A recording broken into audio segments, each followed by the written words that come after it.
Thank you. Welcome to a new edition Joe. of Showtime with Coop. Insightful BS with my Laker teammates and NBA legends and a lot of great talented people we bring on this show. And today we are not short of any of those. We have a man that is so famous in this world of new media we got going on. And his name is Joe Hollywood. Joe, thank you for coming on. Nick and I are so honored to have you. Man, it is so exciting to be here right now. Coop, I mean, what a legend. I mean, the opportunity to be here on this podcast, obviously, to share not only some of the Lakers stories and some of the things that you've been through with your career, but to integrate what's happening now. It's just the perfect match. And Nick, thank you so much. And thank you to both of you for having me on today. It's truly a pleasure. You know what? Joe is famous in this whatnot world we have in the show that he has, and I'm being blessed. I'm going to be blessed because I get an opportunity to go on his show and promote a lot of memorabilia, Laker things. But I'm not going on by myself. I'm going on with my Showtime teammates. I'll be on with James Worthy, Byron Scott, AC Green, and Joe Hollywood himself. Joe, talk to us about your show and how it got started and why is it so big, man? Well, I think one of the reasons it got so big is, number one, we have a lot of Lakers fans that are in my show all the time. And they love going for some of the rarest, most iconic basketball cards that were ever made. And as a lifelong basketball fan, I was sharing this story, I think, once with you, Coop, that, offline, that when I first started watching basketball in the early 80s, the only way we were able to watch it were those national games, right? And luckily, you guys were always so good. You were always on those national games. And so one of the ways I fell in love with basketball was watching guys like you being able to put a certain flair into the game that wasn't there before. And you guys were the innovators, basically. That's why they called you Showtime, right? Because it was a show. When you guys went on the court, it was a literal show. And that, as a kid, and I'm sure I'm not only speaking for myself, I'm speaking for, tens of thousands or hundreds of thousands of other fans across the world. That's what gravitated us to basketball, was watching you guys on the court and those legendary matchups in the finals against the Celtics. I mean, to me, it's one of the greatest finals rivalries of all time. You know what, Joe? The guy that I'm working with, that's to your left, to your right, my left, this guy, Nick, how we met was a whole nother story. But the bottom line is Nick is the ultimate Boston Celtic fan. And our show gets very violent at times verbally. We kind of really go at it. So, Joe, tell us about those, at least one game that you can remember where the Lakers was whooping the Celtics' ass. I will tell you one. I remember the first time I ever saw Kareem do a sky hook, and it was against the Celtics. And my God, I was like, they can't defend this at all. I mean, they were throwing everybody out there, and it just nothing was working. I think it might have been like Joe Klein. He got a quick 5 fouls, and they brought out they were bodies. It was like body after body. Like, oh my God, it was so bad. So that's probably the first reminiscent of that kind of battle between the both of you guys. But man, oh man, I mean, if you take a look at like finals rivalries, I mean, in basketball, it really doesn't get any better than Lakers Celtics. I mean, I say that as a lifelong suffering Knicks fan. I mean, I haven't even been alive to see very many Knicks finals. I've only seen 2 of them. I saw 93, 94 when we got to Game 7 against the Rockets. And then, of course, against San Antonio when we lost in 5 on the, obviously at the Garden. But besides that, my God, watching those battles in between, watching Kurt Rambis battling Kevin McHale down in the low post. I mean, it was awesome. Joe, it's funny because that rivalry is so special to sports. When you think about it, 20 years later in 2007-8, whole different cast of characters. Really, the only thing, different arenas. The only thing that was the same was the green and white and the purple and gold. And man, it revitalized the NBA in 2008 and 2010. That rivalry will forever live on, and it's just such a pleasure to have you here. I mean, everything you're doing with Whatnot and 310,000 followers, man. Yeah, over now. I mean, it just keeps building, and we're so blessed for that, right? And one of the ways that we were able to build and captivate this audience and make it the fastest growing sports card channel, basically in the United States, maybe in the world, is because we want to do things that nobody else is doing.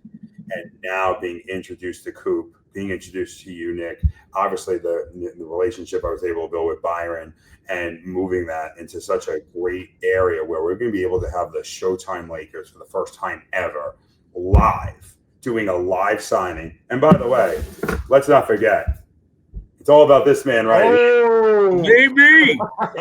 Came in, and I couldn't wait to show you that I finally got it. And I'm so excited to really dive headfirst into this book because, man, oh man, I've already heard from a couple of your teammates and a few people that were able to get access to this, how awesome this is. So here's the book. I have it. I'm going to be reading this. I can tell you that's what I'm going to be doing. And man, oh man, I can't wait for that opportunity to bring all of you together for the first time live on Whatnot, and then have the ability to do things together that possibly has never been done before. And that is one of the coolest things. And I'll give you an example of that. I don't want to be too long-winded, but go. We like this. Tell us. This is what I love. So now we're going to have Coop. We're going to have Byron. We're going to have AC Green. We're going to have James Worthy. I know you guys call him Clever, right? I figured that out, right? Right? Learning more and more about you guys all the time, right? But now let's say we're going to run something. So if you're not familiar with Whatnot, it's either live auctions, tons of giveaways. We're going to be giving away lots and lots of Lakers stuff, lots and lots. I don't want to say I can't get into it, but you might see some autographs. You might see, and there's going to be some really cool giveaways, some unique one-on-one items. But let's say there's someone out there, and let's say they're a big fan of you, Coop. They're a big fan of James Worthy, AC Green, Byron. They are going to have the opportunity of getting, let's say, a signed basketball or maybe a signed jersey or something, and now they're going to have it personalized. Do you know how long that would take somebody to do that if they were going to try to do that on their own, try to get all four of you to sign something? They're going to be able to do that in one auction.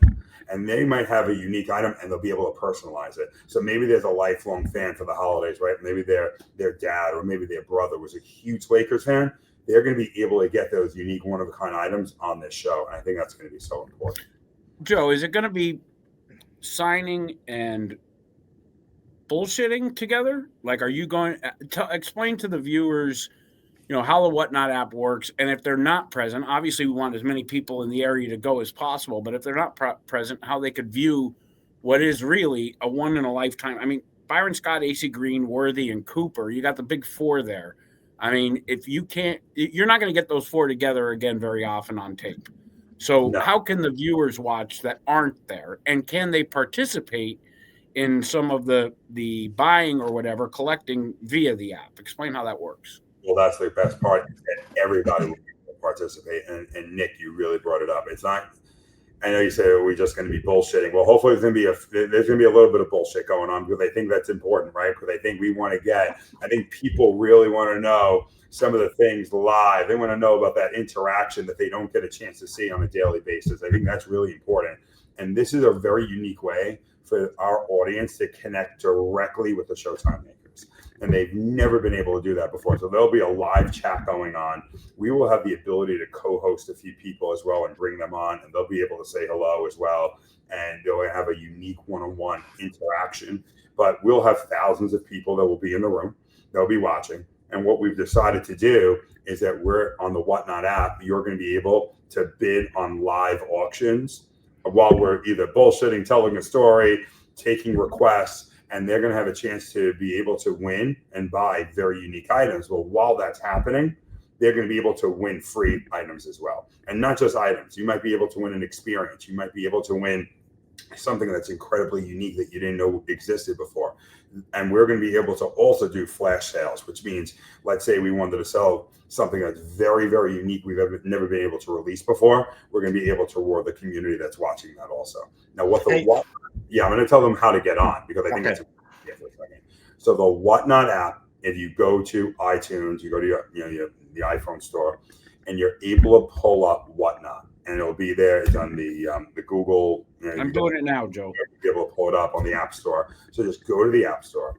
You type in Whatnot. It's free to download. There's no cost. Put in your information, and then you want to type in Joe Hollywood. Very easy. Just type in my name, Joe Hollywood. There it is. There's the app. And then if you type in, once you access it, you sign up, you put in Joe Hollywood, you will see a bunch of shows that I have, and you will see Showtime with Hollywood, the Showtime show with the LA Lakers. And my God, all you need to do is bookmark or just tune into that show, and you're going to be able to access it, and you'll be able to live bid and be a part of the action. It's amazing. Hey, Nick, you know, one of the things that Joe is famous for is doing these marathon live events. Joe, tell us about that. You've been going 38, 40 hours, man. Yeah, how does you handle your voice, man? Oh, my voice. Listen, I know I'm able to swear a little bit. My voice gets so messed up every single time it gets fucked up. I mean, my voice is so awful at the end of a 30, and I'm trying everything. I mean, I'm drinking honey during the show. And tea. I mean, anything I can do to keep going forward. But yeah, so how that it really kind of morphed. So it starts on Friday nights at 5:18 p.m. Pacific, 8:18 p.m. Eastern, and it goes until Sunday. And the reason it happened is that people didn't want the show to end, so they kept on saying, "Joe, stay on a little bit longer. We missed your show. We heard how awesome it was." And the longer it went, I found the more and more people really got excited about how long the show was going to go. And the reason it kept on going longer and longer is we started opening up some very rare boxes, especially of Kobe Bryant, and very expensive, very hard to hit Kobe Bryant boxes. And we started pulling autographs of him live on air. We started pulling very rare cards of him, out of 9, cards that are worth 6 figures. And then we built it into something else. And Coop, I think you'll appreciate this a lot. We then started bringing in 1980 basketball, which is Magic Johnson's rookie year. And then we started going for Magic Johnson rookies. And believe it or not, the Larry Bird, Julius Erving, Magic Johnson card in perfect condition, the PSA 10 condition, is $500,000 for that one card. So the values continue to go higher and higher. So people get so excited, they don't want to put it down. And here we are, and it just built up just a tremendous community. And Joe, I love you guys. You've been collecting cards since Queens, since you're a kid, right? How has the pandemic, or how did the pandemic revitalize card collecting? Because I know from my network, we had an onslaught of requests for advertising on shows for collector's card shows, believe it or not, podcasts and vidcasts. So how have you seen that really uptick and become part of the mainstream again, card collecting? I think, the pandemic was something I don't think anyone would ever want to go through again. Oh, no, I won't. It was awful. But you always look for those silver linings. Yep. And here's the silver lining to that is when people were locked down and they didn't have a lot to do, they went back to the things that they enjoyed and they loved to make them happy again. And one of those things was collecting cards. Hard copy stuff. Right. And guys like Coop, they can have these rare cards again. And you know what ended up happening? Card collecting became really cool again.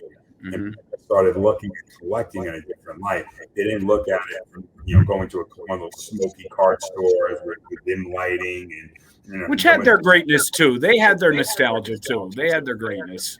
I love that. What I'm saying is they couldn't go to those places. Yep. So that was a new place to be able to do that. And then it brought it into a whole new life. And it brought card values. Recently, the Michael Jordan, Kobe Bryant dual logo man sold for over $12 million. And they said it's high for a sports car. And that was recently bought by by probably somebody that one of the people on Shark Tank actually bought that, Kevin O'Leary. So it's getting more and more popular. It is becoming now, instead of just being card collecting, you can look at works of art, and you're bringing in a whole new audience that are looking at this. Is basically, hey, we've left this sector alone. We haven't looked at collecting in a long time for values. Now we're looking at it as these are really rare items, and that goes along with the memorabilia as well. I mean, people that like people like Cooper sign balls or jerseys and limited editions, they go for really big premiums right now because people really yearn to go back in time to when they were starting to watch basketball, when they're falling in love with it. And what a better way. I can't think of a better way to do this is that's a direct connection, and to do this with Coop and three of his agents. It's going to be awesome. This episode, all the episodes brought to you by PrizePicks. You and I and Jimmy and Sherrod, we make decisions every day, but on PrizePicks, being right can get you paid. Don't miss the excitement this season, whatever season you're in. We're talking football, basketball, hockey. Perfect storm coming Monday. All 4 sports at once. I love that. I love this time of year. PrizePicks, simple to play, more or less on 2 to 6 player stat projections. If you get your picks right, you can cash in. PrizePicks offers injury reboots. So if you had a Garza situation in your lineup, you get that refunded if he leaves the game. That's totally fine. Yeah. PrizePicks also invented the flex play. Hopefully you didn't. That means you can still cash out if your lineup isn't perfect. So download that app today. Use code CLNS. Get 50 in your lineups after you play your first $5 lineup. Once again, code CLNS. Get 50 in your lineups after you play your first $5 lineup. As we said, the #1 daily fantasy sports app in all of North America. PrizePicks. It is good to be right. With Tatum out, there is no way the Celtics even make it to the Eastern Conference Finals. You want to talk about that, Joe? I'm not even sure they're going to make it to the first round of the Eastern Conference. There you go. That's what I wanted to hear. Yeah. I don't even think they're a playing team. Finals. Listen to me. I love Jaylen Brown. He's a great player, right? Obviously. But I love it. They made a couple of acquisitions in the offseason to try to bolster them up a little bit. But Jason Tatum's the heart and soul of that team. And without Jason Tatum for this year, and the same thing with the Pacers. I think the Pacers are going to have a really tough time. I think they have a little bit. I think they're going to be a little bit better suited, but without Tyrese Halliburton for this year, I don't really see them making a big move. I will tell you, obviously, I think right now, and I'm not just saying this because I'm a Knicks fan, but I think the Knicks have got to be one of the favorites coming out of the East. I will tell you, I would be very careful about the Orlando Magic. I think they have a very dangerous team. I know they just made that trade as well for Desmond Bane, which is going to give them some great shooting. They give up a lot for Desmond Bane, but I think they're going to do very well. And don't forget about the Pistons. Everyone forgets that. Everyone, yep. Kate Cunningham's a #1 pick. They forget about how talented that roster is. They have an enforcer with Isaiah Stewart. I still like what Jaden Ivan brings into the game every night. I still think and also Thompson's still going to be a big player in this league. And so for me, the Pistons all around are a very, very well-rounded team. Don't sleep on them. Those guys are going to be dangerous. Joe, how good will Dallas be when LeBron finagles his way out of LA and over to Dallas? I didn't realize that Dallas was on the world tour. Look, the Dallas will go as far as Cooper Flagg grows this season. Cooper Flagg is going to listen. I love Kyrie. That's a Cooper. That's the other Coop, right? Listen, you're the original Coop, okay? But Cooper Flagg, that's where you got to put his last name into there. Listen, he hasn't earned that right yet, Coop. You understand? You're the OG Coop, and you're still the only Coop as far as I'm concerned. Thank you, Joe. Joe Hollywood. Me too.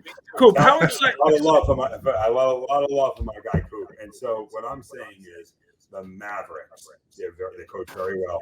Jason Kidd, I think is a fantastic coach. I think they botched the Jalen Brunson negotiation. I know they're still a little bit salty about that. I hated the Luka trade. I didn't think they got enough for the Luka trade. There's no disrespect to the Brow. I think Anthony Davis brings a lot to the table. But I think if you ask around the league, I think if they would have worked that trade a little bit more, they could have got a lot more for Luka Doncic. I mean, Desmond Bane went for 5 first-round picks. So, to me, that was just, I really feel like they didn't get the haul that they could have gotten. But for me, Dallas, Cooper Flagg, if he turns out to be as dynamic as what people think he's going to be, then Dallas is going to go a long ways. I still don't think I don't think they can beat the Thunder. I don't think they're going to beat the Timberwolves. I mean, I don't think they're going to go by the Nuggets. I mean, those are the top three for me in the West that I think. And don't forget about the Lakers. I think the Lakers are something.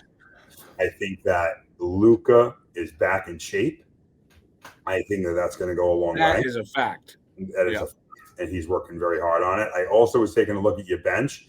LaRavia has something to show, and I don't want you guys to sleep on him, Jake LaRavia. I think he can. I think off the bench, if you guys give him some minutes, I think he can show he can score. But I think, am I going my top 4? I got the Lakers, I got the Timberwolves, I got the Nuggets, and I got the Thunder. Those are my top 4 coming out of the West. And Joe, you know what? You've done something so unique on this show is that you got Nick to shut up about the Celtics. See, usually he's always talking and they're front runners and, the Celtics are going to do this. They're not even in championship talk. So there's a good chance, Joe, that we're going to get our 18th trophy this year. And come on. There's also a chance that Jason Tatum is going to come back. Step out on that limb with me, Joe. Come on out there, baby.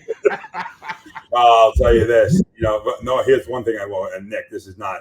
I don't want to throw darts at you, Nick. But the one thing I'm not sensitive. I'm not sensitive. We're not throw darts at him. So that's the one thing we won't see. But I do think that we will see the Lakers make a good run.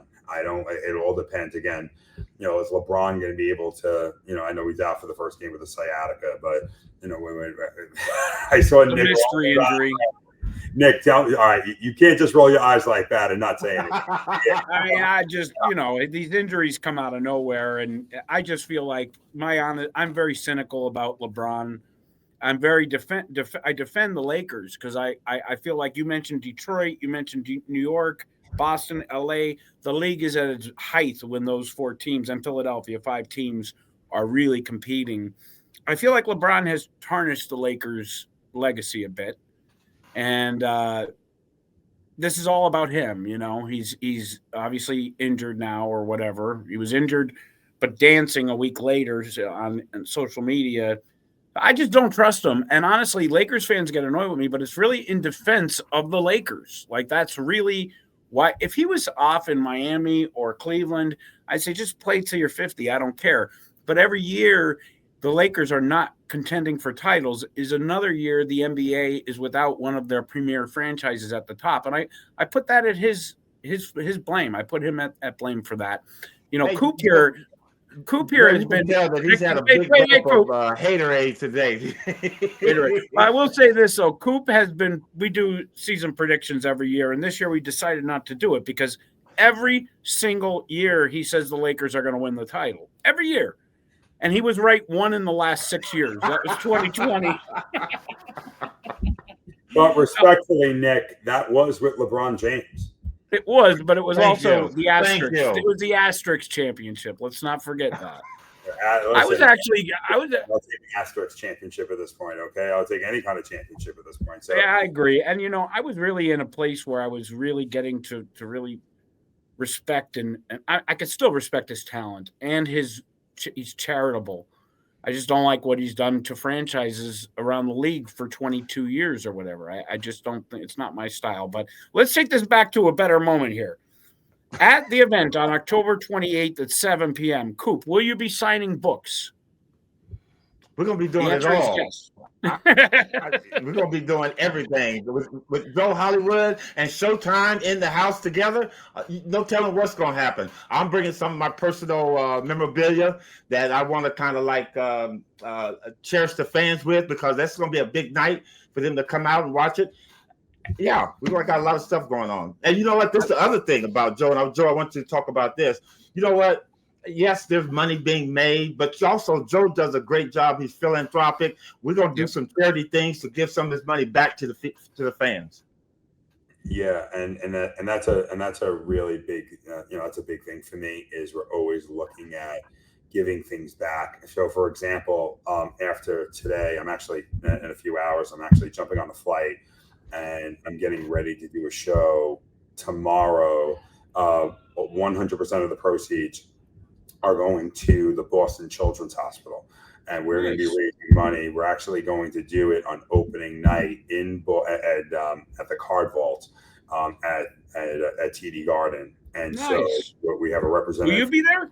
I am. I'm going to be there 100%. I will be there. Maybe I'll swing by and meet you. Yeah, you should. My team will be there covering the game, but I could get on a press pass. So maybe I'll swing by and meet you. See you there. Yeah, so from 6 to 8. Oh, stop laughing, Coop. He's laughing at me, Joe. He's laughing at me again. But the reason he is because Coop. I feel like Coop knows you very, very well. He knows how your mind works, and that's the coaching mentality that he has. I see the gears spinning already. I see him. He's getting into it. I see Coop. I see him reading the whole situation. It's the big brother coaching mentality. I always get he's either laughing at me or giving me the evil eye, like shut the fuck up. Hey, don't fuck that. The Celtics are about to get their ass tore up. There this he goes. Year. There he goes. This is my favorite thing. My favorite line. Closest thing to sitting courtside in the 80s forum. And I can tell you, having done these type roundtables, both with Celtics and Lakers, you're bringing these guys together. Ain't that the truth? It sums it up really, really amazing. It's October 28th, 7 p.m. Eastern. 7 p.m. Eastern? 4 p.m. Pacific. Right? Yeah. On the Whatnot app. You get it on Android and on Apple. I just downloaded mine. I'm going to look up Joe Hollywood now. But anything, Joe, you want to tell to the listeners before we call it a day? Yeah, I would love. So a couple of things. First of all, I'm so blessed to have this opportunity, give all the glory to God, as I always do, because, I would not have this opportunity without God in my life and faith in my life. But I want to say that when I look at Coop, when I look at Byron and AC Green and James Worthy, I don't just think basketball players. There's no glaze here. This is the truth. We're talking about icons. We're talking about people that change the game. And I want everybody to take a step back and to really think about that. These are gentlemen that changed basketball, because basketball wasn't just it was out there, but before these guys really took it over, it wasn't as beloved as it is now. So there's a difference to me. There's a difference between players and icons. Mm-hmm. Is that we have 4 icons from Showtime. They're going to be together in one room, all of us, talking about whether it might have been one of their favorite stories that they never shared before, talking about some of their best plays, who they love playing against, who they hated playing against, really diving into it and getting to know them on a little bit more of a personal basis than you would ever learn before. And oh, by the way, we're going to have some very unique things that we're going to be able to showcase. And most importantly, we got Coop's books that it's his release day. It is his release day, and we need to talk about that because it is so unbelievable for me to have the opportunity, and I mean this wholeheartedly, that is the day of his book release. And the premiere of his book release is on my show on Whatnot. And you know what? I couldn't be more grateful for that, not only to Coop and his family, but for everybody that was involved with Byron and CC for putting this together. I have so much gratitude. Joe, you started a bromance with me, man. I'm in love with you, and I want to thank you. And before we go, though, I want you to say 2 words for me, okay? It's something that we used to say in the 80s, okay? And the word goes, Boston sucks. Can you say that, Joe? I can say that real loud. I'm sorry. Say it real loud and proud. Boston sucks, baby! And here we go! And he sounded like a New Yorker doing it. It was great. That was awesome. That's because I am a New Yorker. Joe Hollywood, thank you, sir. Joe, thank you, my man. We will see you on the 28th, the Whatnot app. And this was awesome. Appreciate you so much. Listen, I appreciate you guys so much, and I would love to be able to do this again. But what an honor it was. Let's do it. Yes, you guys are a lot of fun, and I hope to see you guys soon. You guys are great. Wait, Joe. Next time you come on. Wait. See, he's doing it. Next time you come on, Joe, we won't have an agenda. We're just gonna talk trash and bust balls. I'm all about that. And listen, I'm from New York, so busting balls. I know. I was a little bit on. Look, I was on my nice. I was walking the line today. We'll go off the line next time. Next time we're going over the line. Thank you, Joe. Coop. Thanks, Joe. Thanks, guys.